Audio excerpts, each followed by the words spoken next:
Welcome to the City Club of Portland, Oregon's most respected public forum. The City Club was founded in 1915 as a civic research organization. Today, its members are 2,000 men and women who share a common interest in the quality of life and government in the Portland metropolitan community. The City Club meets on Fridays at noon in downtown Portland to present speakers selected for their distinction in specialized fields, their knowledge of specific issues, and the freshness and vitality of their ideas. This week's speaker is Susan P. Graber. Ms. Graber will be presenting the City Club's report on the structure of the Oregon Legislative Assembly. And now, the club's presiding officer will introduce today's speaker.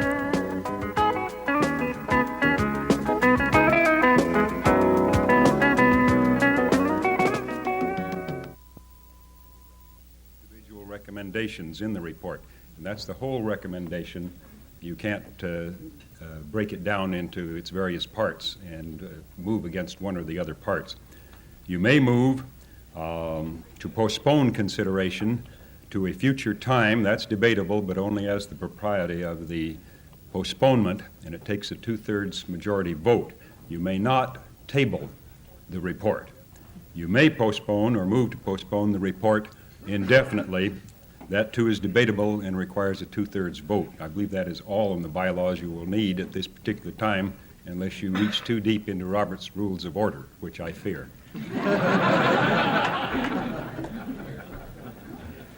In which case the chair will rule arbitrarily. This time I would like to introduce Susan Graber, the committee spokesperson, who will present the report and introduce the members of her committee. Susan is an attorney in private practice and is formerly a tax attorney and a lobbyist for the state of New Mexico.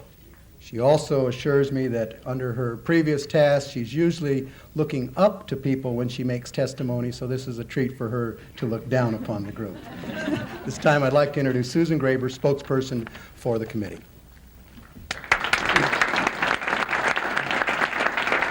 Thank you, John. That is not to say that I look down on this group. Good afternoon. During the past decade, several proposals have been offered to restructure the Oregon legislature.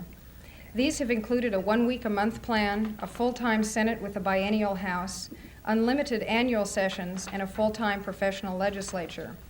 2 years ago, the City Club gave our committee the task of investigating these suggestions and evaluating the present structure.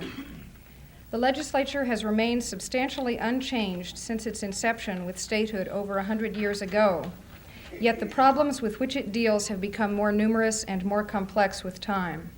For example, there are now 64 state agencies, of which over 2/3 have come into being within the past 20 years.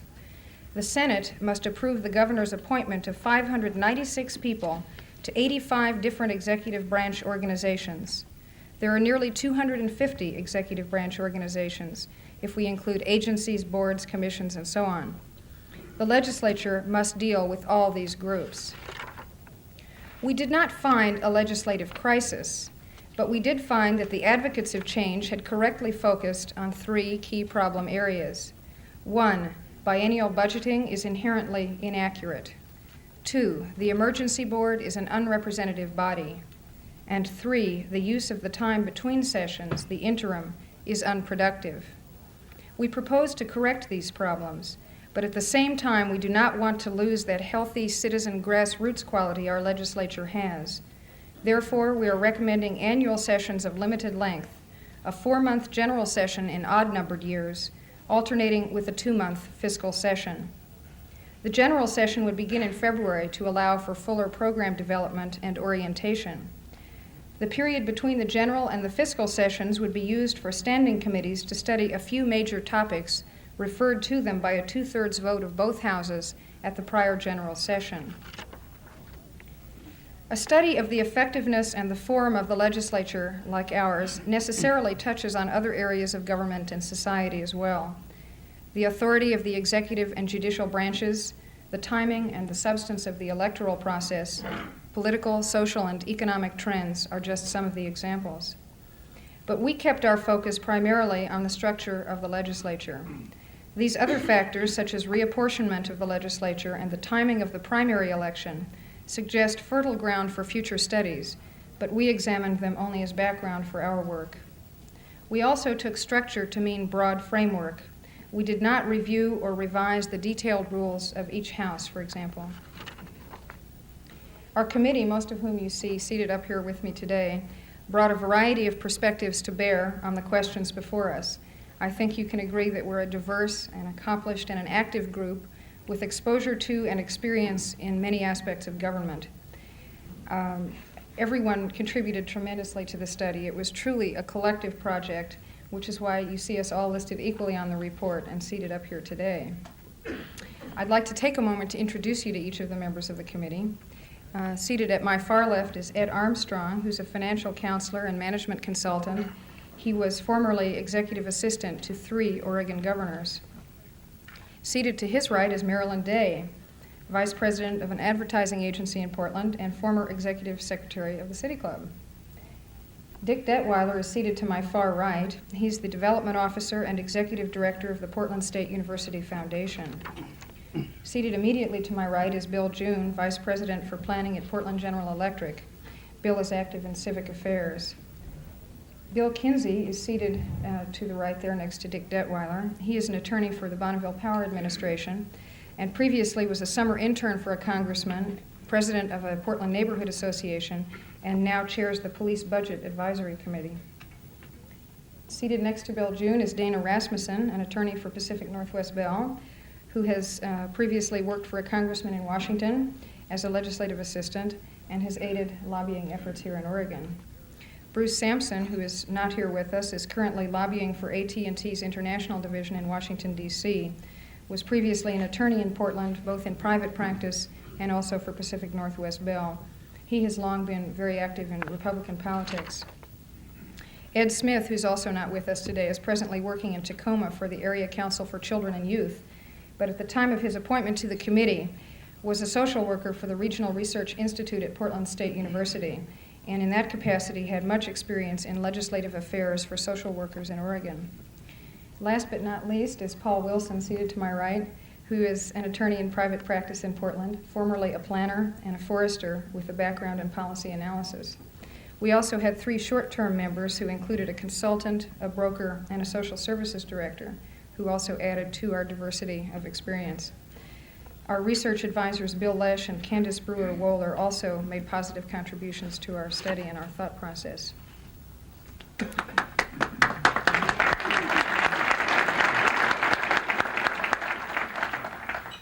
This outstanding group proceeded by doing 3 things. First, we interviewed observers of the legislature and the sponsors of specific plans for change in Oregon. Second, we did a fair amount of reading about legislatures in general and Oregon's legislature in particular. Finally, we sent a questionnaire to legislators past and present and sampled the public through a newspaper poll. We were trying to achieve an overall balance in several respects: relationship to the legislature, geographic distribution, party affiliation, age, and political philosophy. In fact, our own committee reflected this same balance as well.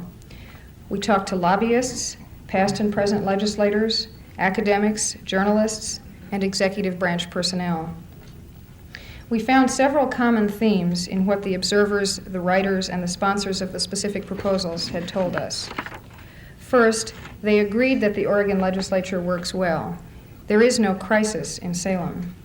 The legislature is responsive, it is honest, it is accessible to individual constituents and groups. Second, we found that not all problems are structural or even solvable at all. Some problems inhere in the democratic process, such as deal-making and the end-of-session crunch. Some are social phenomena, such as the ascendancy of single-interest lobbying groups. We found, for example, that in 1976, this was the first year that more money nationwide was donated to special interest groups than to the 2 major political parties combined. Some are management problems, like the inefficient use of staff and other resources available to the legislators. But we did find agreement on 3 important problems which may be susceptible of structural solution. First, as I mentioned, biennial budgeting is inherently inaccurate. It permits large deficits and surpluses in state budgets and makes them harder to correct. Most of you have copies of the report on your tables, and you can see from our chart on page 237 we've taken a look at approximately the last 15 years and traced some of these surpluses and deficits and what has happened to them. In addition, the state would benefit from having the whole legislature budget based on up-to-date revenue data at more frequent intervals. As it is now, agencies must project up to 2.5 years in advance in order to present their budgets to the legislature. The second problem on which our respondents focused was the Emergency Board. This is the 15-member committee which exercises the fiscal power of the state during the approximately 18 months between sessions. The Emergency Board is unrepresentative. It makes important legislative policy, but it can act without committee scrutiny and without veto or appeal. It can commit large expenditures of public funds. It has reversed policy decisions of the whole legislature, which is, after all, the body we, the people, elect to make those decisions. For example, in recent years, the Emergency Board funded a new mall building which the legislature had explicitly rejected. And on the other side, it withheld funds for the abortion program which had been specifically authorized by the 1979 legislature. The board is geographically unrepresentative and is not accountable to a statewide constituency. It is undemocratic, and membership on it has become political currency. Replacement of the Emergency Board system will become even more urgent if President Reagan succeeds in his program to have the states allocate directly the funds for health and social services programs. These are presently congressional decisions, but if President Reagan's suggestion is effected, the funds which the legislature in Oregon will have to dispense will at least triple. The third problem is that the time between sessions, the interim, is unproductive. The interim committees lack clout, and they lack the incentive to craft careful proposals. The reason is the changing composition of the legislature from session to session. As a result, these committees accomplish little. We also found that no serious legislative and public debate has taken place on the specific proposals for structural change which were presented to our committee. Yet half the past and present legislators who responded to our survey supported some kind of change. And when presented with the various options, over half supported annual sessions. Governors Straub and McCall spoke in favor of limited annual sessions as long as 13 years ago, and several of our witnesses also suggested limited annual sessions. So our committee believes it is time for the debate about these needed changes to begin. To that end, we have synthesized the suggestions presented to us into a single proposal which we believe addresses the three key problems: the biennial budget, the emergency board, and the interim. At the same time, we share that value expressed by most of those with whom we talked. That is, the citizen legislature should be retained. This concept is an integral part of our legislative system and of our people's thinking about their legislature. A citizen legislature has a membership which represents approximately the composition of the state's population. Second, a citizen legislature returns to the non-legislative world and spends a significant portion of his or her time in a home community rather than in Salem. And third, he or she does not make a full-time living from legislative service from political office. So a part-time, non-professional body has many advantages which suit it to Oregon's special size and needs. The attributes of the citizen legislature to which I've just referred may prevent isolation, insularity, and elitism. And we found that Oregonians value their representatives' availability to constituents, their honesty, their concern with common problems and the quality of life, their straightforwardness. So in fashioning our proposal, our committee tried to retain the citizen characteristics while solving the three key problems which I've just discussed. We address our recommendations, as you can see, to three different groups because they require three different kinds of action to become reality. We address our first set of recommendations to the people of Oregon because they must pass a constitutional amendment in order for our idea to become reality. We are recommending annual sessions of limited length. And again, if you have the copy of the report in front of you, you might turn to page 251, where we have a visual representation, a chart, that may help you follow some of my comments a little bit better. You'll see that in the odd-numbered years, there would be a 4-month general session which would conduct all legislative business. In even-numbered years, there would be a 2-month fiscal session. This shorter session could consider only budget revision, gubernatorial appointments, amendments to correct clerical errors or unintended results in enactments of the prior general session, measures or topics referred to an appropriate standing committee and thence to the limited session by a 2/3 vote of both houses at the prior general session, and finally, public crises arising in the interim. We use the term crisis because the word emergency has been broadly defined both by statute and custom to include any unexpected occurrence. But we mean the limited session to be more limited than that. And under our plan, a special session can still be called if there is another time at which the legislature needs to respond to a genuine public crisis. We've recommended a 2/3 vote to refer topics for study in order to assure substantial bipartisan support for a proposal which is being referred. And we intend to limit the interim work to a handful of major questions which require serious and long-term study. The general session would begin in February, later than it does now, in order to allow for fuller orientation and program development.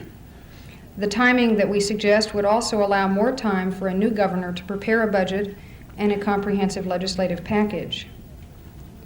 The period between the general and the limited sessions would be used, as I've said, for the standing committees to study the few major topics referred by both houses. And again, note these are the standing committees which would be in existence at both sessions. They are not separately constituted interim committees. The limited session would begin then in mid-January and end before the primary election campaigns begin. No legislative business would be scheduled in the second interim when campaigns and elections take place. We selected 120 and 60 days for our session suggestions because we believe that is more than enough time to conduct the business of the state while at the same time retaining the citizen legislature. The total time spent in the legislature would be the same as it is now, or possibly even less. A few respondents to the legislative questionnaire, in fact, had mentioned these as the ideal length to prevent the current pattern, which is to do little early in the session and then stretch it out and rush all the work into the last few weeks. We are proposing that the general session be longer because it has more to do. You'll also note that we've included no explicit controls on the legislature's ability to call itself into special session, just as it does now. But we expect that the political pressure from constituents, the psychological effect of having a deadline, and the increased cost of longer sessions will deter the legislature from overstepping the specified limits. Now, of course, there are no explicit limits at all to break the length of sessions. The timing we're suggesting results from a desire expressed by some of our witnesses to avoid conflicting both with the primary and general election campaigns and with the summer vacation season. Under our plan, the emergency board would be abolished. The full legislature, and to a much lesser extent the governor, would exercise those powers the emergency board now performs. Nor will there be any need, as I've said, for interim committees and legislative task forces as they now exist. Those who consider the budget issue alone have suggested that it may be more practical to begin the sessions in March. However, with annual sessions, such a proposal would require moving the May primary to a time later in the year. This shift would bring a number of changes, we were told, and its ramifications were beyond the scope of our study.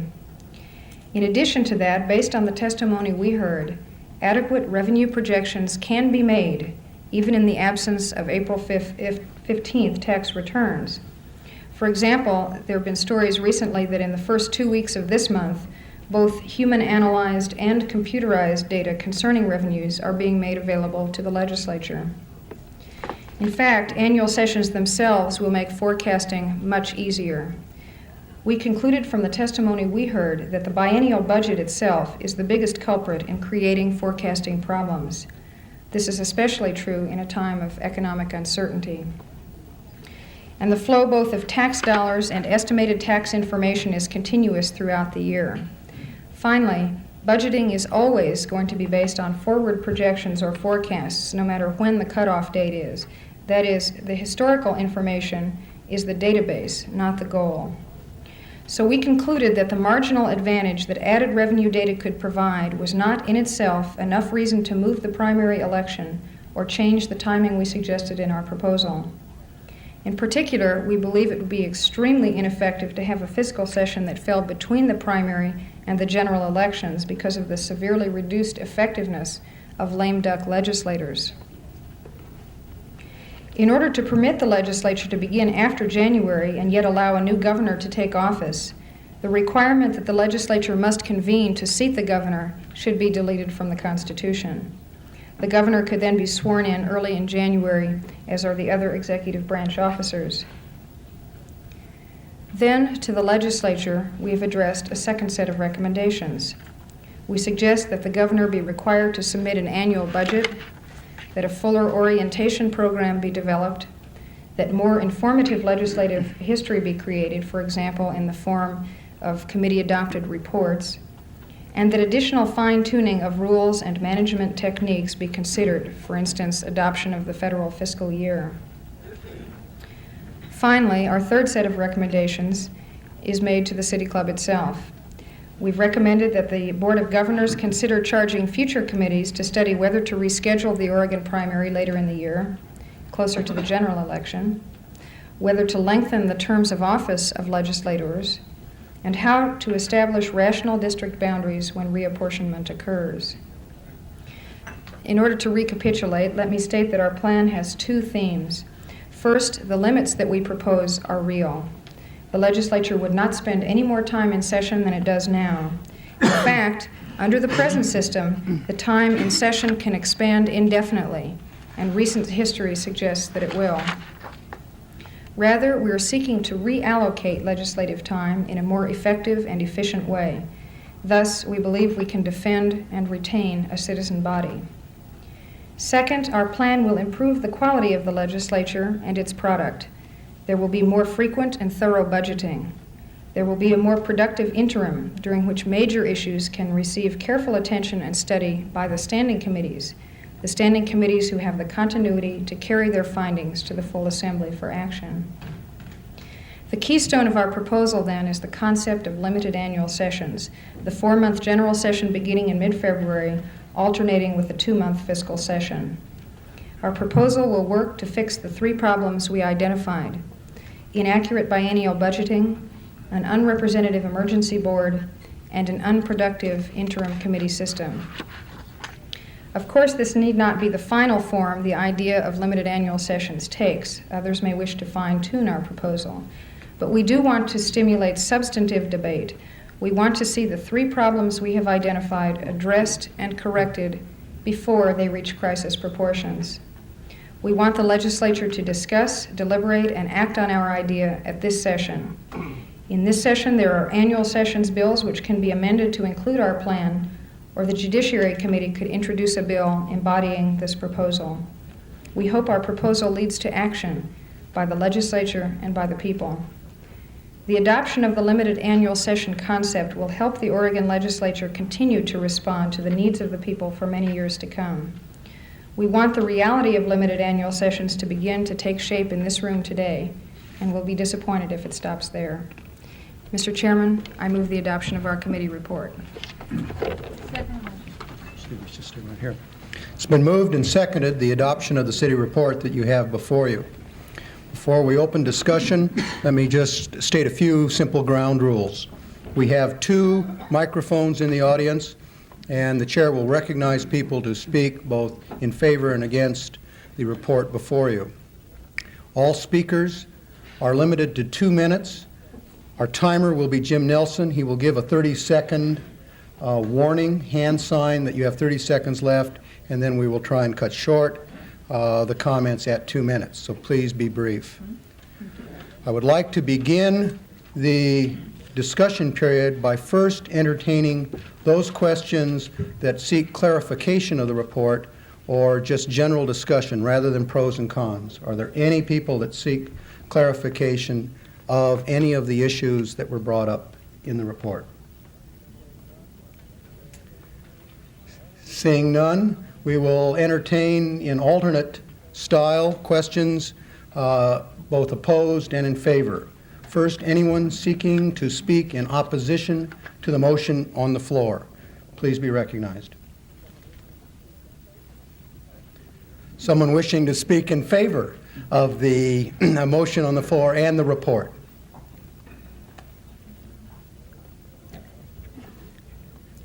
Ray? I'm Ray Filani, member of the City Club, and I would like to go on record as in favor of the report. I think it's a very wonderful work that's been done here. I'm sure there's been a lot of time and effort that went into it. I think that it's a recognition of the very serious economic realities that we're facing, and which cause, so wide fluctuations in interest rates and funding and economic conditions and so on.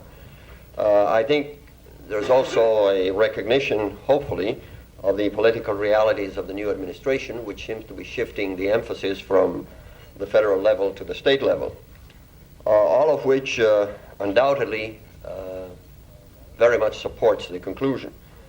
My only thought is that perhaps the limited sessions should be debated further. In other words, whether we shouldn't really have full sessions. But I certainly would not presume to recommend an amendment or anything like that, but I would suggest that there be serious debate within the community about this. As far as the other recommendations, I think it's fine, and I would like to go in favor. Thank you. Thank you. Anyone wishing to speak in opposition to the... Yeah, Tom?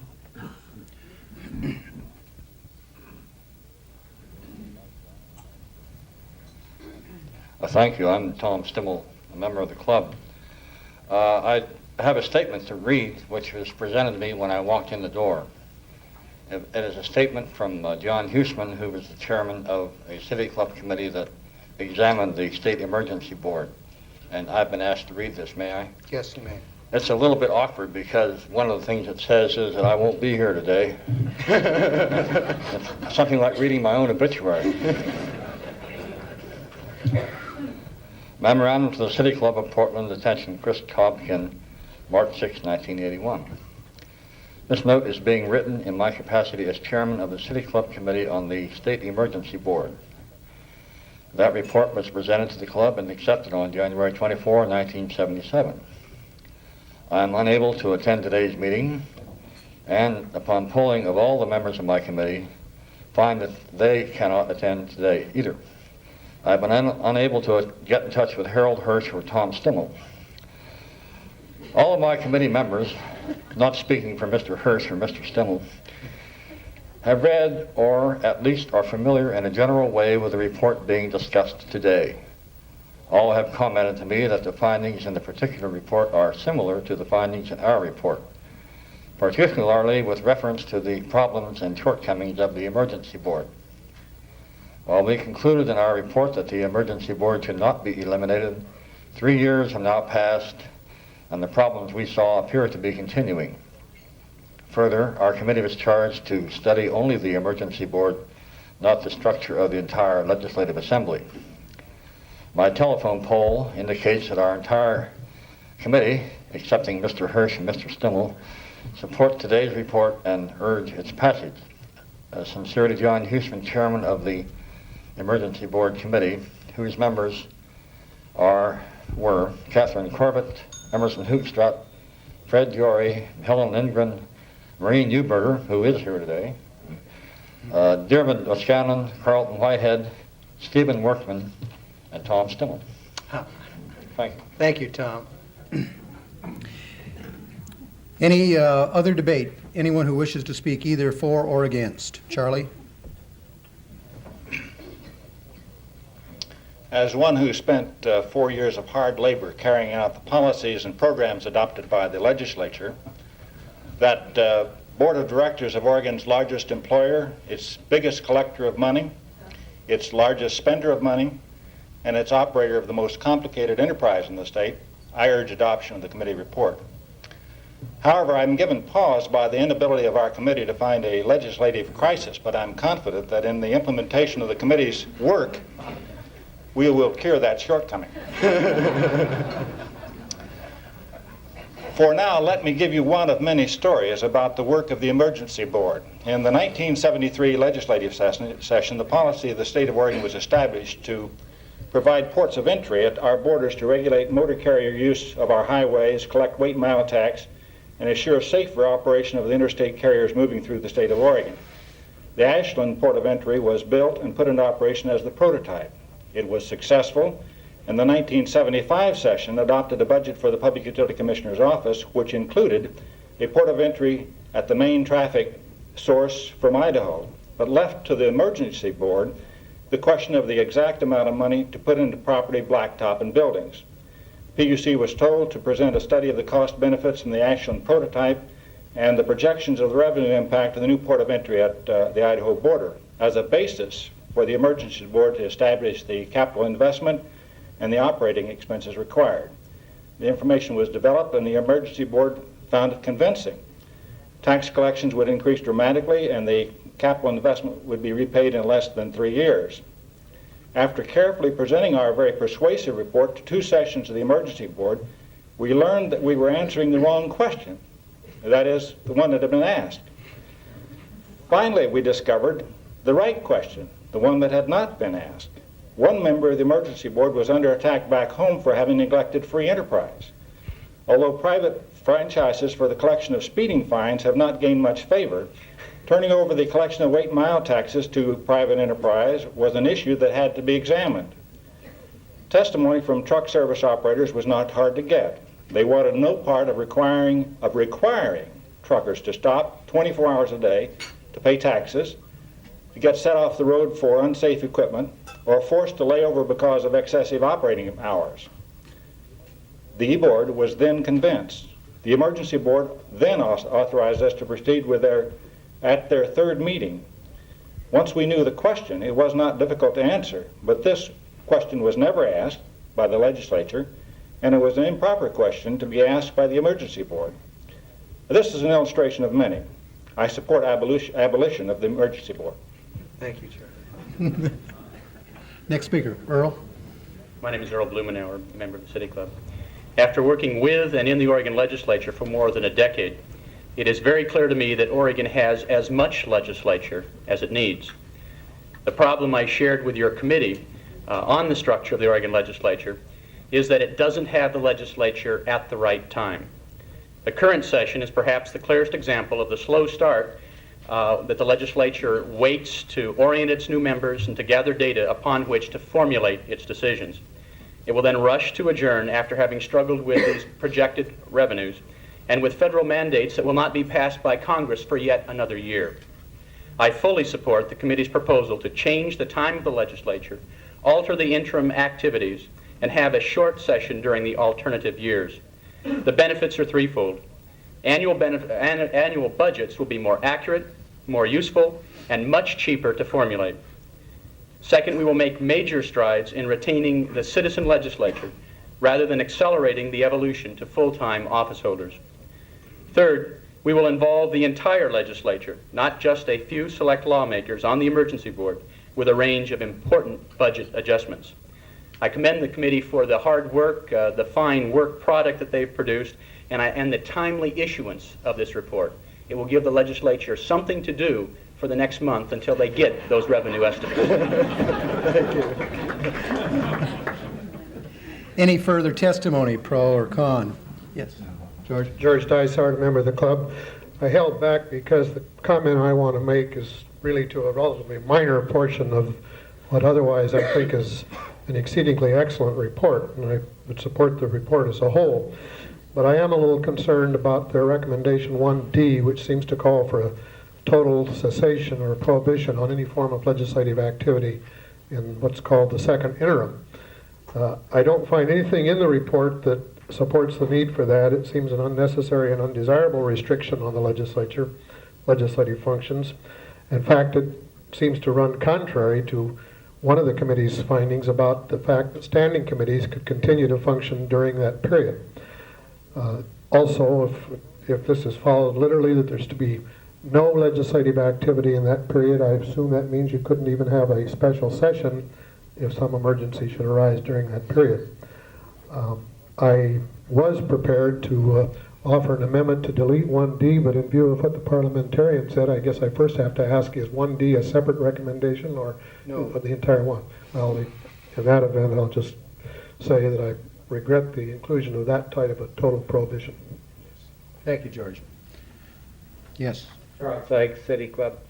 Our friends Hurd and Hardy here indicated that the number of bills introduced in the last few years have been declining, but the numbers in this report would indicate that they are continuing to increase, probably on the order of 10% a year, which indicates that we're talking about too many things.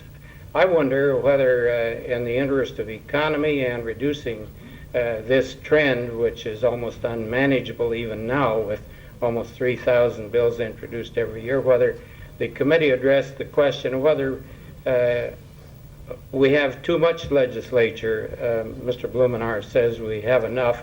I question whether by reducing the number of legislators, perhaps on the order of 20 or 25%, we might not solve a lot of problems. Thank you for your comment.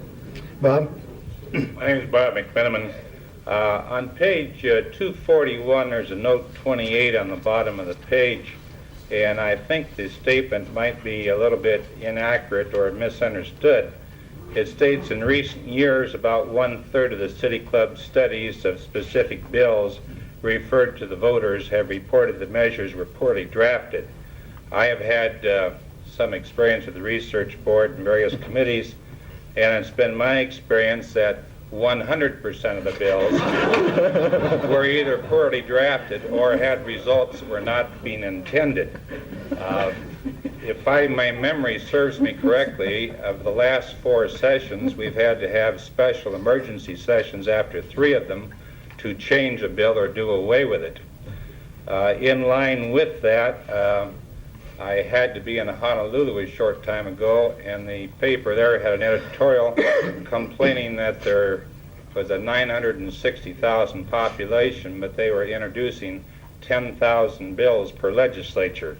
I think that perhaps even our 2,500 to 3,000 may be greatly in excess of what we need. Thank you, Bob. Concerning the competency of the bills presented when your current board reviewed this report, we chose tact rather than honesty. Any further comments or discussion? Well, not entirely. Not entirely, Steve. All right. There was some honesty in the board as well as a little tact. I'm Steve Shell, member. I do have some reservations about this report. They don't rise to the level of recommending postponement, but I would like to raise them at this time. We heard Mr. Reichauer speak last week, and he talked about the problems of federal budgeting, and one of the main concerns I got out of his analysis was that, in fact, they were too limited in the federal level by the annual budgets. I suggest that perhaps we need a balance of a long-range type projection along with an actual annual budget. The other thing I'm concerned about is the trend is continuing toward more and more activity by the legislature, longer sessions and so forth. I think eventually Oregon should address the question of unicameral. I don't think we have to address it now. So for that reason, I don't think we have to postpone this report to consider that. I am concerned about the committee's refusal to deal with the location of the primary or the timing of the primary. It seems to me that the primary needs to be moved, both because of budgetary considerations and because of the high cost of campaigning during the primary session between the primary and the general. We're spending too much money improperly during that time. I'm concerned also about the 2/3 requirement for referrals from the regular session to the special session. Majority should rule in most matters. I think that's an improper use of that 2/3 requirement. These are concerns that I don't think justify postponement, but I think they deserve widespread consideration before constitutional amendments are adopted. Thank you, Steve. Any other? Yes, right over here. Bob Wheel, member. I want to follow up a little bit on what Steve said. I'm disappointed that the committee, which I think did a generally very good job, didn't attack the question of the unicameral legislature. I have seen it work in Nebraska. The quality of the legislators is not one bit better than it is here. The quality of the legislation is not one bit better, but somehow they do it at half the cost. And I seriously urge the City Club to give further consideration in future studies to the possibility of a unicameral legislature in this very progressive, visionary state. Thank you. Thank you. Any further comments or discussions from the floor? Susan, do you have 2 minutes of comment? I'm being given the fine opportunity to rebut a couple of these comments, and I don't think I can reach them all, but in response to Mr. Dysart's concern about the prohibition, as he put it, of activity in the second interim, I think that's a misreading of our recommendation, which is a somewhat shortened version of the discussion we have under the proposal. On page 252, we've expanded on that to say that there would be nothing necessarily scheduled in that interim, but it's not prohibited. We're simply trying to free that time for legislators to campaign for the primary and general elections if they so wish. But we've specifically stated that they would be free to meet and study other problems, and of course, they would be free to call themselves into special session if that became necessary. Second, in response to the comment about the number of bills, we have addressed that briefly in the report, and one of the things that we've suggested that the legislature look at is other methods of reducing the flow of and increase in the number of bills introduced.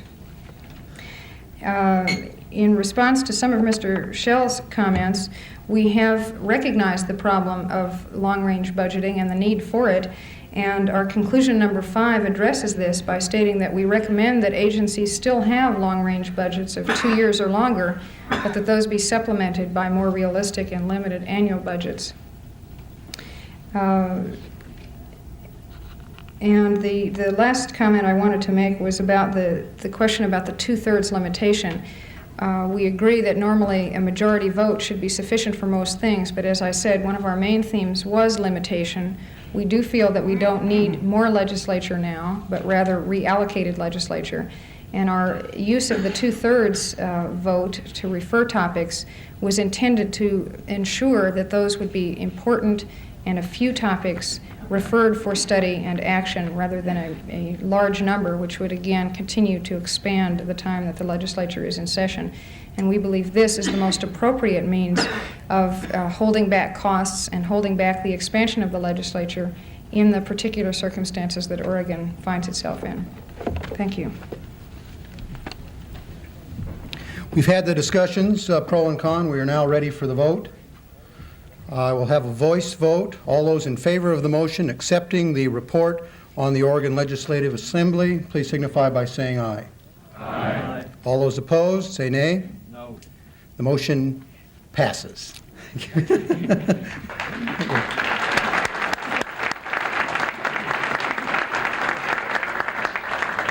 I would like to conclude this meeting with just a couple of very brief comments. One, your current Board of Governors is examining what the next steps are. We have recommendations coming from the Standing Committee on State and Local Government, as well as the Long Range Study Committee themselves. So methods of implementing the discussion and the debate will be addressed by our board. Also, it gives me great pleasure to share the platform with such a distinguished group of people. I thank you all for your contributions on this report, and it's wonderful to have them all City Club members. So thank you very much for your interest.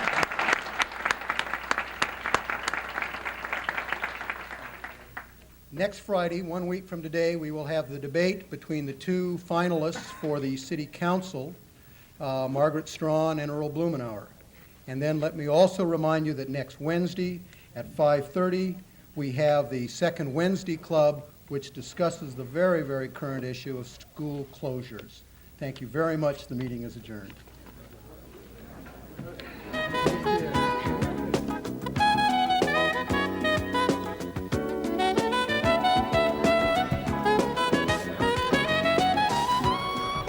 Next week's program will feature a debate between Margaret Strawn and Earl Blumenauer, candidates for the Portland City Council. City Club meetings are videotaped on Fridays by Liberty Cable Television Incorporated and can be seen regularly on the following Monday at 2 p.m. and 7 p.m. over this cable channel. This program is intended for the private use of our viewing audience and may not be used otherwise without the expressed and written permission of the City Club of Portland.